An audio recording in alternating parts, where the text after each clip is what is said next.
Assalamualaikum warahmatullahi wabarakatuh. Perkenalkan, nama saya Rida Radifa Aprilia dari kelas 3B. Di sini saya akan menyampaikan materi mengenai pembelajaran mendalam atau deep learning dalam konteks pendidikan.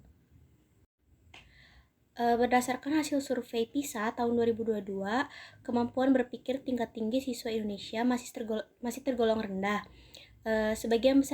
Sebagian besar siswa masih berada pada level dasar, hanya sampai memahami, belum sampai pada kemampuan menganalisis, mengevaluasi, dan mencipta. Ini menjadi dasar mengapa kita perlu melakukan transformasi pembelajaran dari pembelajaran yang berfokus pada hasil menjadi pembelajaran yang menekankan pada proses berpikir dan pemahaman yang mendalam.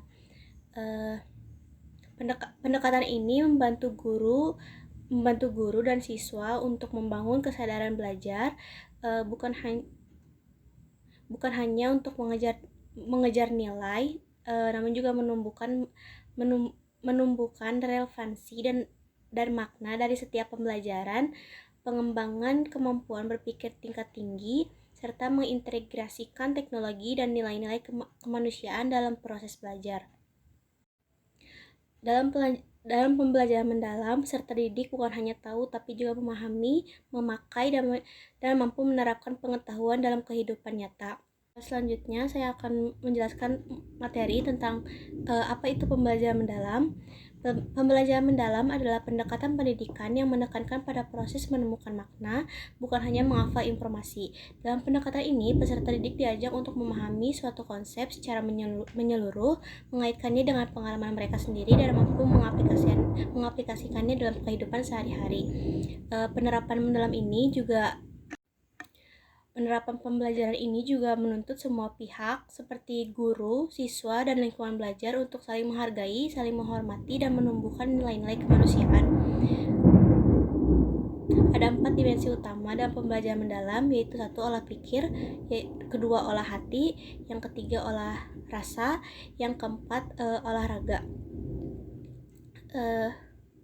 Selain itu, pembelajaran mendalam juga memiliki 3 ciri penting. Yang pertama ada berkesadaran, yang kedua bermakna, yang ketiga menggembirakan.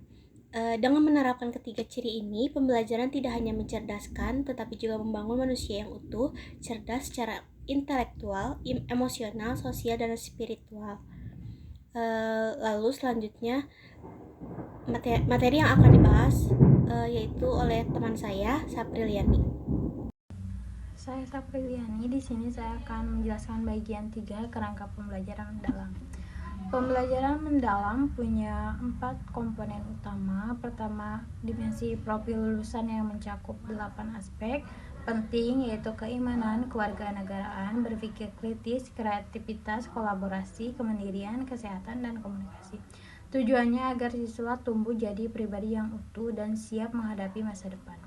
Kedua, prinsip pembelajaran yaitu berkesadaran, bermakna, dan mengembirakan. Berkesadaran artinya siswa sadar akan proses belajarnya, dan bermakna berarti pembelajaran relevan dengan kehidupan nyata. Dan menggembirakan membuat suasana belajar terasa positif dan menyenangkan.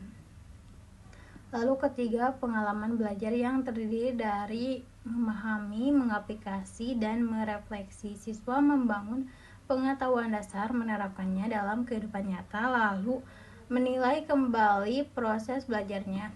Keempat, kerangka pembelajaran yang meliputi yang pertama, praktik pedagogis, strategi mengajar yang aktif dan berpikir kritis seperti proyek atau inquiry.